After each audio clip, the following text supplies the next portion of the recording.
Welcome, everybody. Thank you for joining us for another Flash Science Fiction Online night with Space Cowboy Books. I'm your host, Jean-Paul Garnier. Tonight, we're going to have stories from Andy Dibble, Cora Buhlert, and Douglas A. Blanc. We're going to get started with Andy Dibble. Andy Dibble is a winner of the Writers of the Future contest.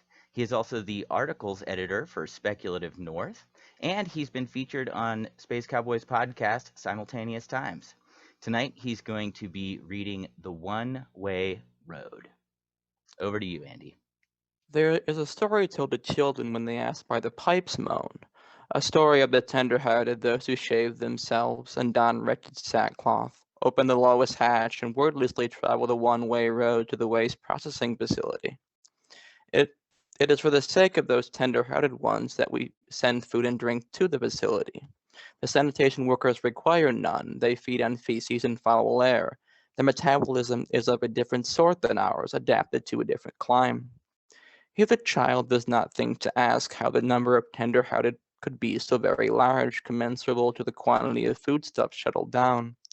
The child's question posed in innocence is whether the tender-hearted can come back.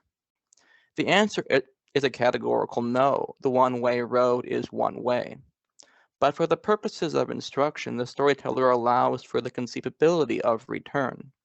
All manner of disease would accompany the comeback tender-hearted.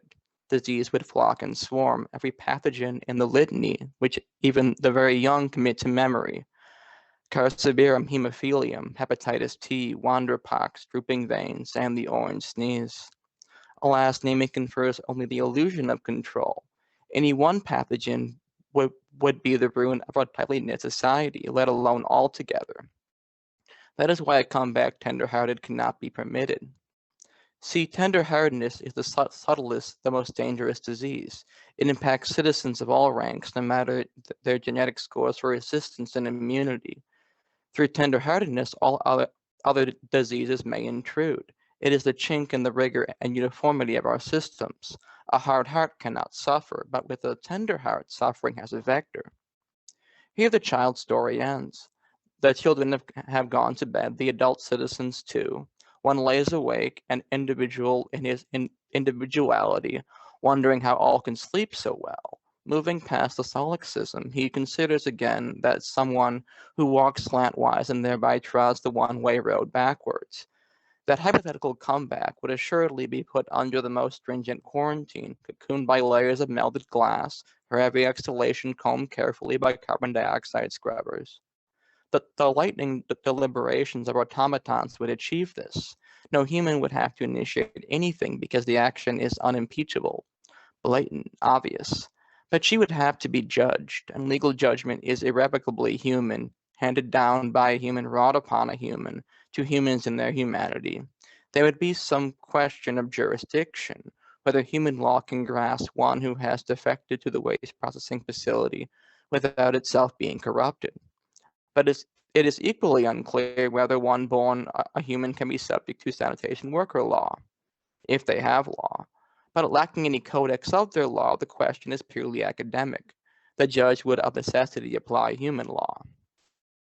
Now suppose the arraigned come back tender-hearted, said in reedy, not quite unintelligible syllables, that she had never before breathed this bland air, never shaved herself, never worn sackcloth, never walked the one-way road the one way it is walked, that she had drunk human drink and supped human food, but she was not, as you say, tender-hearted. Suppose the judge could not bring himself to disbelieve her, what then? The roles of the arraignment would at once be reversed. As the victim of a system of gross parasitism, the accused would at once be more human, more worthy of dispensing judgment than the judge. Any sentence she issued would have no force, no chance of being carried out, save by the judge's acquiescence. But it would not be ludicrous for her to issue a sentence like a curse upon the whole system, with the judge as its agent and representative. Think how ludicrous it would be for an agent of the system to render any sentence. The system is at once accused.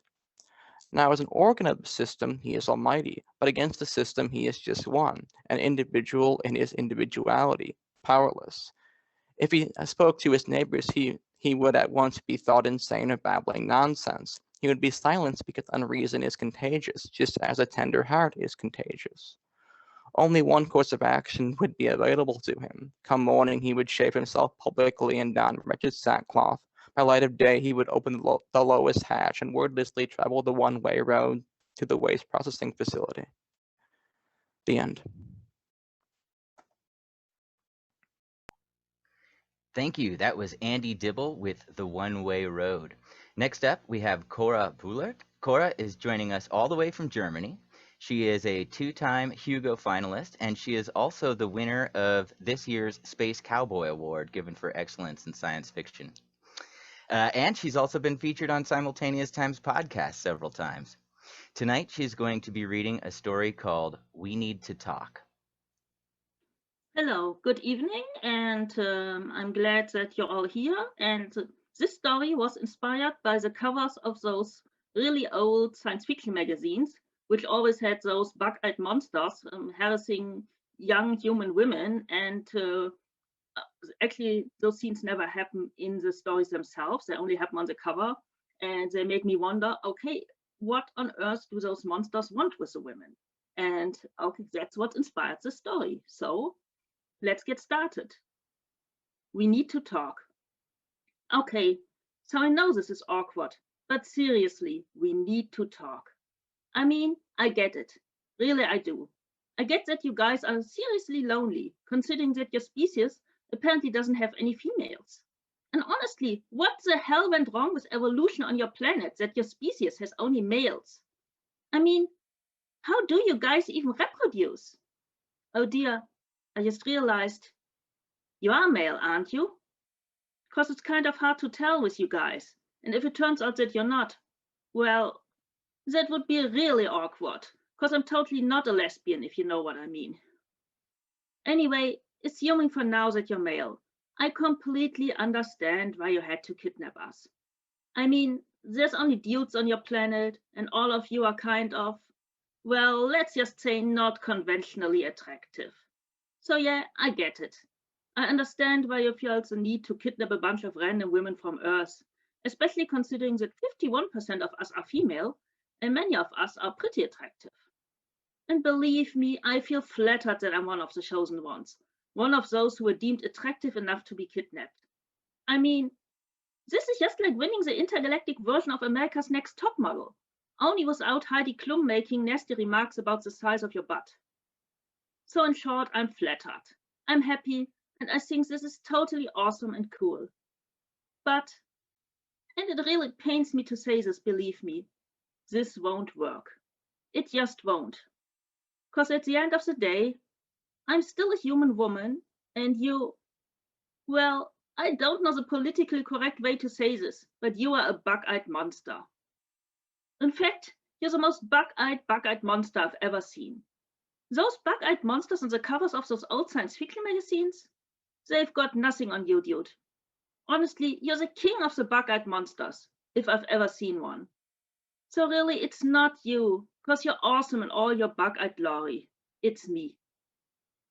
I really don't want to hurt you, but honestly, pal, this won't work. It's not even that we don't speak the same language, because my friend Letizia ended up with a guy from Poland, and she sure as hell didn't speak his language either. Nor is it that you're of a different race, because I'm totally not racist, and I think interracial relationships are totally cool, especially if the guy is really hot, if you know what I mean. But we're just not compatible, okay? I mean, you don't even have the right equipment. Sure, you've got lots of appendices and tentacles and things like that, but you don't seem to have a penis. At least not as far as I can tell. Unless those tentacle-like things are penises, which would be both totally gross and totally awesome. And yes, I'm sure that tentacle sex is really hot, but it's just not me, okay? So in short, what I'm trying to say here is that you have to let me go. We can't have a proper physical or emotional relationship, because you don't talk, and you can't have sex with me, and I'm really not sure what you want of me, considering that you just dragged me off to an alien cave to sit here while you look at me. And by the way, dude, it's really bloody cold in here, so if you could turn up the heater, I'd be very, very obliged. Okay, so maybe watching is how you dudes get it on. Hey, I'm not judging. I believe that everybody has the right to find satisfaction in their own way, as long as it's all between consenting adults. But did you know that we have this absolutely marvelous invention called the internet, which is full of that other marvelous invention called porn? So if you get it on by just watching, then the internet has got you covered. It's got every type of porn imaginable and a couple of sorts you've never imagined. I mean, did I tell you about the time I came across that furry porn site? And trust me, never ever Google Bukake. So basically, what I'm trying to tell you here is that we can be friends, but we can never be more. I'm sorry, but that's just the way it is. We're simply too different on every level for this to ever work out. So why don't you just return me and the other girls you guys kidnapped to Earth? I promise you there won't be any repercussions. We'll tell everybody that you're a perfect gentleman, because you were. I mean, you didn't even try to touch my breasts or my butt or any other interesting part of me. So you totally could have. And that fascination with my hands and my feet, well, that's not a shocking fetish where I come from. So if I'd known, I'd have brought my black stilettos and long opera gloves.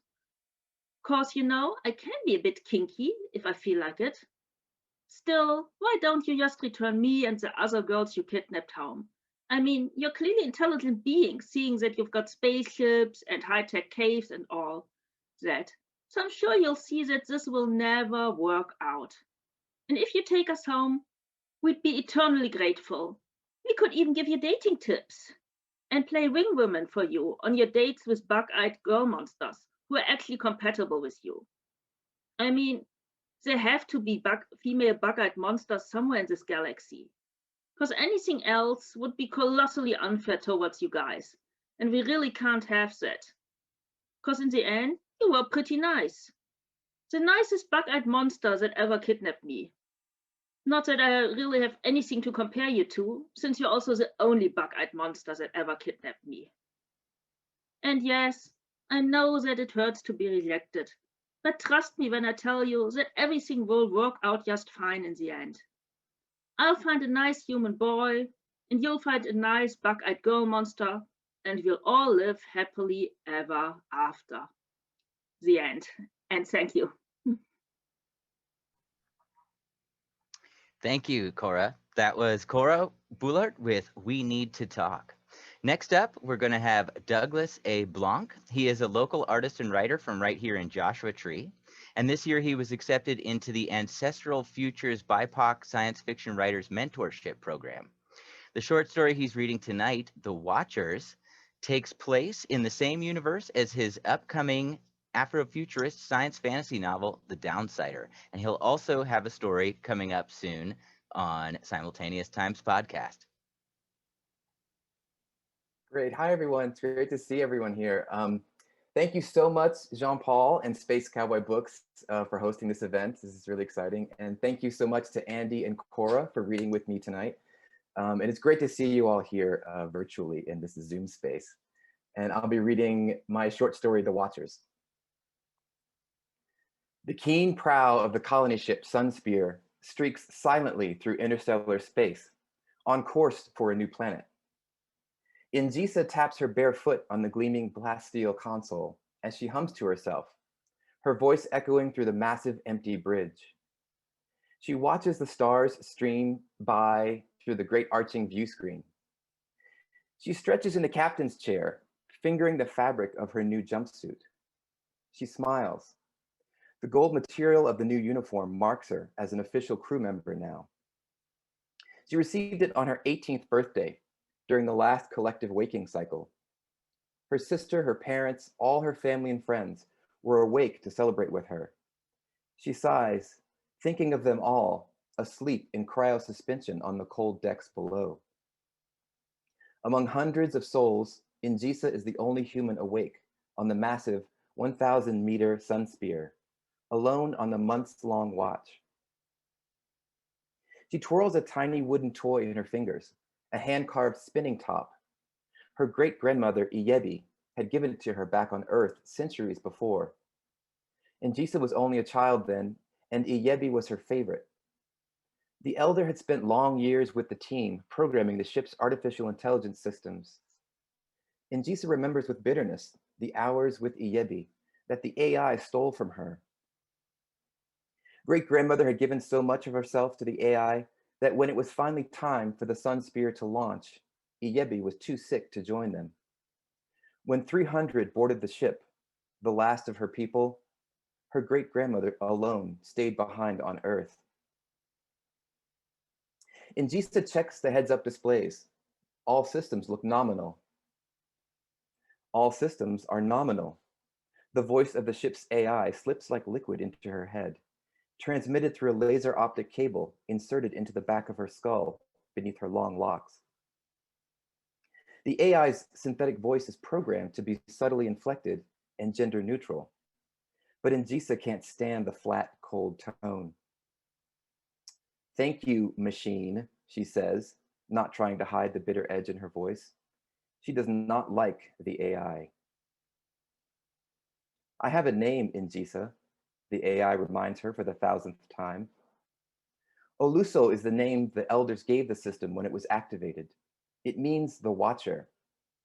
It was designed to maintain the ship's systems, make course corrections, and avert hazards on the colony ship's 3,000-year journey to their new home on Terra Proxima. It's capable of 1,000,000 billion calculations per second. But while the human crew sleeps for centuries at a time, Oluso gets lonely. Each crew person takes it in turn to keep the AI company. Now that she has reached 18 waking years, Njisa has joined the rotation. She wouldn't mind sitting watch with the AI for 6 months if it weren't for the cold, droning voice in her head. She just can't get used to it. She doesn't call the AI Oluso. She simply calls it machine. Njisa, I have an object on long-range radar. Njisa groans and rolls her eyes. Oluso should be able to handle a little space debris without bothering her about it. What is it, machine? Interstellar planetary body, Class G, rock and ice. How far out? 100 million kilometers. Speed and course will bring it within encounter range in 12 minutes. Despite the soothing tone of Oluso's voice, Njisa's heart speeds up. Specify encounter, she says, setting down the spinning top and punching numbers into the keyboard before her. On present course, the body will pass within 100,000 kilometers.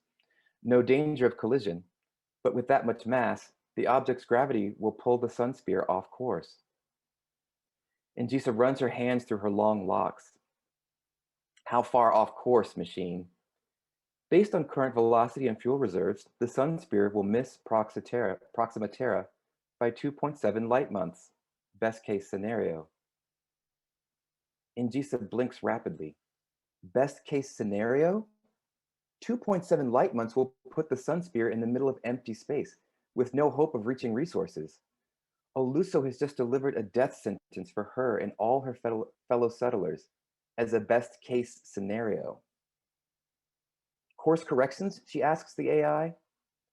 I have run 6,298 simulations. Each has resulted in critical mission failure. That is why I alerted you, Njisa. Oh, useless scrap, Njisa mutters under her breath.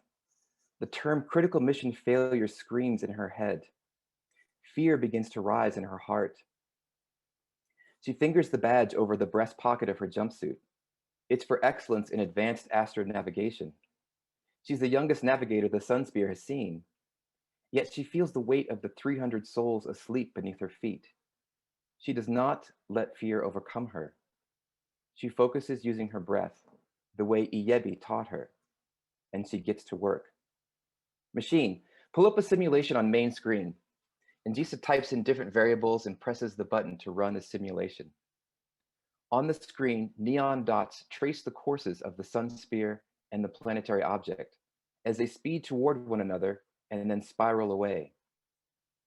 Critical mission failure, Oluso says smoothly.